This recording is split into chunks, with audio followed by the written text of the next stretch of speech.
Hi friends, this is Bani and welcome to my channel. বন্ধুরা, আমরা among আর বিটুইনের ব্যবহার নিয়ে বেশ কনফিউজড হয়ে থাকি। আমরা বুঝতে পারি না সেন্টেন্সে কোথায় বিটুইনের ব্যবহার করা উচিত আর কোথায় অ্যামং এর ব্যবহার করা উচিত।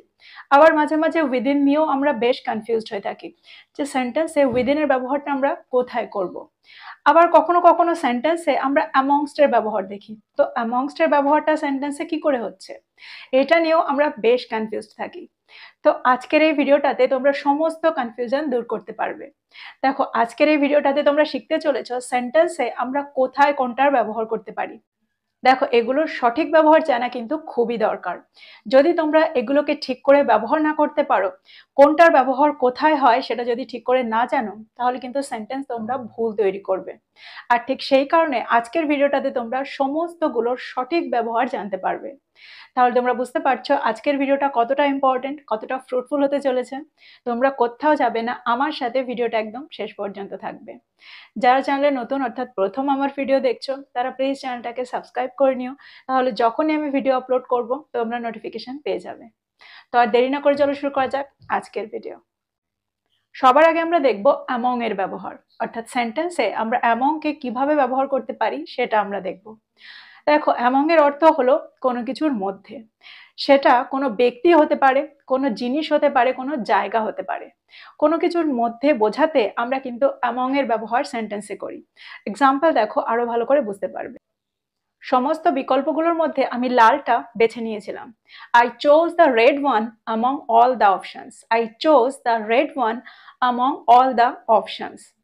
দেখো, এখানে একটা জিনিস তোমাদের মনে রাখতে হবে, আমরা অ্যামং এর ব্যবহার দুটোর বেশি বোঝাতেই ব্যবহার করি। অর্থাৎ দুটোর বেশির মধ্যে আছে বোঝাতেই কিন্তু আমরা অ্যামং এর ব্যবহার সেন্টেন্সে করি। যখন আমরা কোনো ভিড়ের মধ্যে কেউ আছে বা দুটোর বেশির মধ্যে কেউ আছে বা কোনো জিনিস আছে বোঝাবো, তখন আমরা অ্যামং এর ব্যবহার সেন্টেন্সে করব। এই সেন্টেন্সটাকে ভালো করে দেখো, আমি কি বলতে চেয়েছি। সমস্ত বিকল্পগুলোর মধ্যে আমি লালটা বেছে নিয়েছিলাম, তো সেখানে দুটোর বেশি বিকল্প আছে, অর্থাৎ আমি অনেকগুলো বিকল্পের মধ্যেই লালটা বেছে নিয়েছিলাম। তাহলে তোমরা বুঝতে পারলে দুটোর বেশি বোঝাতে আমরা অ্যামং এর ব্যবহার সেন্টেন্সে করব। ভিড়ের মধ্যে আমি আমার বন্ধুকে দেখতে পেয়েছিলাম। I spotted my friend among the crowd. I spotted my friend among the crowd. তো এখানেও কিন্তু দুটোর বেশি বোঝাচ্ছে। ভিড়ের মধ্যে আমি আমার বন্ধুকে দেখতে পেয়েছিলাম। তো এরকম ভিড় যখন বোঝাবে বা দুটোর বেশি যখন বোঝাবে, তখন আমরা সেন্টেন্সে অ্যামং এর ব্যবহার করব। আর একটা এক্সাম্পল দেখো, সে ছাত্রদের মধ্যে তার বুদ্ধিমত্তার জন্য পরিচিত ছিল। He was known for his intelligence among the students. তো এই সেন্টেন্সগুলোর মধ্যে দিয়ে তোমরা বুঝতে পারলে সেন্টেন্সে আমরা অ্যামং এর ব্যবহার কখন করছি। দেখো, যখন আমরা বোঝাতে চাইবো দুটোর বেশি বা কোনো ভিড়ের মধ্যে কোনো কিছু আছে বা কোনো ব্যক্তি আছে বা কোনো জায়গা আছে, তখন আমরা অ্যামং এর ব্যবহার সেন্টেন্সে করব। আমার মনে হয় অ্যামং এর ব্যবহার নিয়ে তোমাদের কোনো কনফিউশন নেই। এবার আমরা দেখব বিটুইন এর ব্যবহার। সেন্টেন্সে বিটুইন এর ব্যবহার আমরা কখন করতে পারি আর কোন অর্থে আমরা বিটুইন এর ব্যবহার সেন্টেন্সে করতে পারি। দেখো, বিটুইন এর অর্থ কিন্তু মধ্যে। তাহলে আমরা কোথায় সেন্টেন্সে বিটুইন এর ব্যবহার করব আর কোথায় অ্যামং এর ব্যবহার করব। দেখো, এর আগে আমরা দেখেছি অ্যামং এর ব্যবহার দুটোর বেশি বা কোনো ভিড়ের মধ্যে কোনো কিছু বোঝাতে আমরা অ্যামং এর ব্যবহার সেন্টেন্সে করছি। কিন্তু বিটুইন এর ব্যবহার কিন্তু আমরা দুটোর মধ্যেই বোঝাবো। অর্থাৎ যখন আমরা দুটোর মধ্যে কোনো জিনিস বা দুটোর মধ্যে কোনো ব্যক্তি বা দুটোর মধ্যে কোনো জায়গা বোঝাবো, তখনই কিন্তু আমরা বিটুইন এর ব্যবহার সেন্টেন্সে করব। ফর এক্সাম্পল, বিড়ালটি দুটো বালিশের মধ্যে বসেছিল। The cat sat between the two pillows. The cat sat between the two pillows. দেখো, এখানে আমরা দুটো জিনিসের মধ্যে বিড়ালটা বসেছিল, অর্থাৎ দুটো বালিশের মধ্যে বিড়ালটা বসেছিল। তো দুটো জিনিসের মধ্যে যখন কোনো কিছুকে আমরা বোঝাতে চাইবো, তখন আমরা বিটুইন এর ব্যবহার সেন্টেন্সে করব। দেখো, সবসময় দুটো কিন্তু উল্লেখ করা থাকে না, অর্থাৎ সবসময় তোমরা সেন্টেন্সে দুটো উল্লেখ করা পাবে না। ফর এক্সাম্পল, তাদের মধ্যে ভুল বোঝাবুঝি হয়েছিল। সেন্টেন্সটা কি হবে? দেয়ার ওয়াজ আ মিসআন্ডারস্ট্যান্ডিং বিটুইন দ্যাম। দেয়ার ওয়াজ আ মিসআন্ডারস্ট্যান্ডিং বিটুইন দ্যাম। দেখো, এই সেন্টেন্সটাতে কিন্তু দুজন ব্যক্তির কথা উল্লেখ করা নেই, কিন্তু আমরা বুঝতে পারছি দুজন নির্দিষ্ট ব্যক্তির কথা এখানে বোঝানো হচ্ছে। তো এরকম অর্থেও কিন্তু আমরা বিটুইন এর ব্যবহার সেন্টেন্সে করতে পারি। দেখো, আরেকটা জিনিস তোমাদের এখানে মনে রাখতে হবে, আমরা শুধুমাত্র দুজন ব্যক্তির মধ্যে কিন্তু বিটুইনের ব্যবহার সেন্টেন্সে করি না, বা দুজন ব্যক্তি বা দুটো জিনিসের মধ্যে বা দুটো জায়গার মধ্যে বোঝাতেই কিন্তু আমরা বিটুইনের ব্যবহার সবসময় করি না। আমরা দুটোর বেশি বোঝাতেও কিন্তু বিটুইনের ব্যবহার সেন্টেন্সে করি। যখন দুটোর বেশি কোনো জিনিস নির্দিষ্ট করা থাকে, অর্থাৎ স্পেসিফিক কোনো জিনিসের মধ্যে বোঝানো হয়, তখন আমরা বিটুইনের ব্যবহার সেন্টেন্সে করি। ফর এক্সাম্পল, 4 ভাই বোনের মধ্যে সম্পর্কটা ছিল দৃঢ়। The connection was strong between the 4 siblings. The connection was strong between the 4 siblings. দেখো, এই সেন্টেন্সটাতে কিন্তু দুটোর বেশি বোঝানো হচ্ছে, অর্থাৎ দুজনের বেশি বোঝানো হচ্ছে। তবুও আমরা বিটুইনের ব্যবহার সেন্টেন্সে করছি, কারণ এখানে 4 জন ভাই বোনকে নির্দিষ্ট করে বোঝানো হচ্ছে। তো যখন আমরা নির্দিষ্ট করে কোনো কিছু বোঝাতে চাইবো সেটা দুটোর বেশি হবে, সেখানেও কিন্তু আমরা বিটুইনের ব্যবহার সেন্টেন্সে করছি। আর একটা এক্সাম্পল দেখো, 3 প্রতিযোগীর মধ্যে তুমুল প্রতিযোগিতা ছিল। The competition was fierce between the 3 contenders. The competition was fierce between the 3 contenders. দেখো, এখানে কিন্তু নির্দিষ্ট করে বোঝানো হচ্ছে যে এই 3 প্রতিযোগীর মধ্যে তুমুল প্রতিযোগিতা ছিল। তো এখানেও কিন্তু দুটোর বেশি বোঝানো হচ্ছে, কিন্তু নির্দিষ্ট করে যখন বুঝিয়ে দেওয়া হচ্ছে যে এই 3 জনের মধ্যেই প্রতিযোগিতা ছিল, তখন কিন্তু আমরা অ্যামং এর জায়গায় বিটুইনের ব্যবহার সেন্টেন্সে করছি। আমার মনে হয় এখনো তোমরা ঠিক করে বুঝতে পারলে না। পরের এক্সাম্পলটা মন দিয়ে দেখো। এই সমস্যাটি ভারতের কিছু রাজ্যের মধ্যে ঘটছে। This problem is happening among some states in India. This problem is happening among some states in India. দেখো, এখানে কিন্তু কোনো নির্দিষ্ট করে স্টেটের কথা বলা হয়নি, নির্দিষ্ট কোনো রাজ্যের কথা কিন্তু এখানে বলা হয়নি। কিছু রাজ্য বোঝাতে কিন্তু অনেকগুলো রাজ্যের কথা এখানে বলা হয়েছে। তো এখানে আমরা অ্যামং এর ব্যবহার সেন্টেন্সে করব। যেখানে আমরা নির্দিষ্টভাবে বুঝতে পারছি না যে ঠিক কতগুলো বা কোন কোন রাজ্য, তখন কিন্তু আমরা অ্যামং এর ব্যবহার সেন্টেন্সে করছি। তাহলে বিটুইনের ব্যবহার আমরা কখন করছি? দেখো পরের সেন্টেন্সটা। এই সমস্যাটি ঘটছে পশ্চিমবঙ্গ, বিহার এবং ঝাড়খণ্ডের মধ্যে। This problem is happening between West Bengal, Bihar and Jharkhand. This problem is happening between West Bengal, Bihar and Jharkhand. এই সেন্টেন্সটার মধ্যে আমরা নির্দিষ্ট করে কিছু রাজ্যের কথা উল্লেখ করেছি, আর ঠিক সেই কারণে আমরা এখানে বিটুইনের ব্যবহার সেন্টেন্সে করেছি। আমার মনে হয় এবার তোমরা বুঝতে পারলে অ্যামং আর বিটুইনের মধ্যে কি পার্থক্য, আর কোথায় আমরা অ্যামং এর ব্যবহার সেন্টেন্সে করব আর কোথায় আমরা বিটুইনের ব্যবহার করব। এবার আমরা দেখব অ্যামংস্ট এর ব্যবহার। দেখো, সেন্টেন্সে অ্যামংস্ট এর ব্যবহার কিন্তু অ্যামং এর মতোই হয়ে থাকে, অর্থাৎ অ্যামং আর অ্যামংস্ট এর মধ্যে কোনো পার্থক্য নেই। শুধু অ্যামংস্ট এর ব্যবহার আমরা অনেক আগে করতাম, এখন আমরা প্রায় করিই না বলা চলে, কিন্তু অ্যামং এর ব্যবহার আমরা প্রায় করে থাকি। আর এটাই হলো পার্থক্য।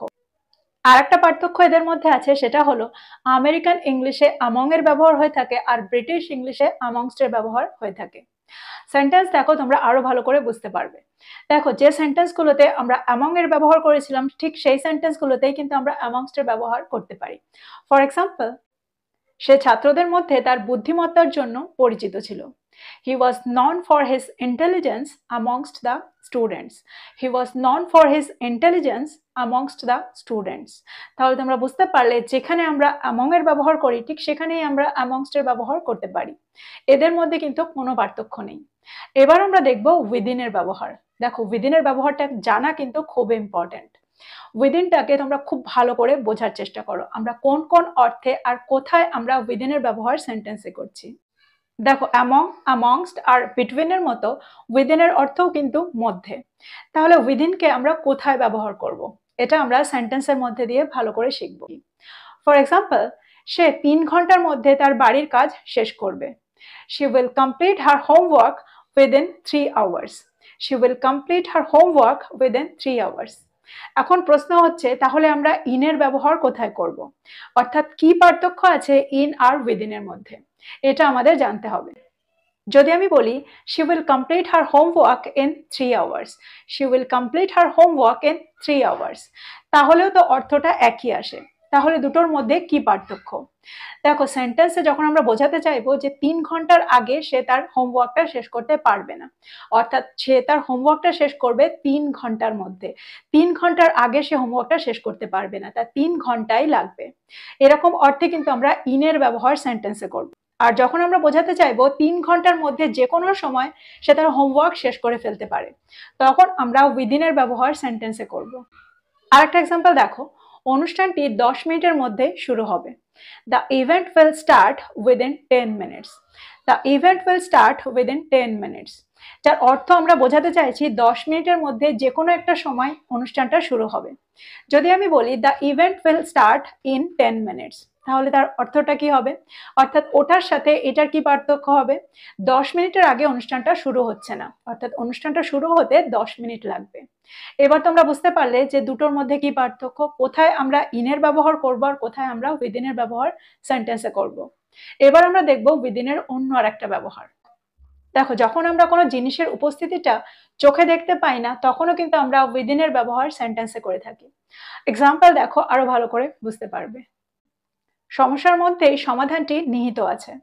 The solution lies within the problem itself. The solution lies within the problem itself. সুখ ভেতর থেকে আসে। Happiness comes from within. Happiness comes from within. দেখো, এখানেও কিন্তু আমরা সুখটাকে চোখে দেখতে পাচ্ছি না, কিন্তু এটা নিজের ভেতরেই রয়েছে। তো এরকম অর্থেও কিন্তু আমরা উইদিনের ব্যবহার সেন্টেন্সে করছি। আরেকটা এক্সাম্পল দেখো, সাফল্যের সুযোগটা আপনার হাতের মধ্যেই আছে। এই সেন্টেন্সটাতেও কিন্তু আমরা উইদিনের ব্যবহার করতে পারি। সেন্টেন্সটা কি হবে? The opportunity for success is within your hands. The opportunity for success is within your hands. তাহলে তোমরা বুঝতে পারলে যে জিনিসটাকে আমরা চোখে দেখতে পাচ্ছি না, সেটা বোঝাতে আমরা কিন্তু উইদিনের ব্যবহার সেন্টেন্সে করতে পারি। এবার আমরা দেখব উইদিনের অন্য আর একটা ব্যবহার। যদি আমি বলি চাবিটি বাক্সের মধ্যে রয়েছে, সেন্টেন্সটা কি হবে? দ্য কি is within the box. The কি ইজ উইদিন দ্য বক্স। কিন্তু যদি আমি বলি দ্য কি ইজ ইন দ্য বক্স, তাহলে কি সেন্টেন্সটা ভুল? দুটো সেন্টেন্সের মধ্যে পার্থক্য কি আছে? দেখো, যখন আমরা ইনের ব্যবহার সেন্টেন্সে করব, তখন আমরা বোঝাতে চাইবো কোনো জিনিস স্পষ্টভাবে দেখা যাচ্ছে, বা ওটার মধ্যে এই জিনিসটা একদম স্পষ্টভাবে রয়েছে, অর্থাৎ এটা আমরা খুললেই পেয়ে যাব।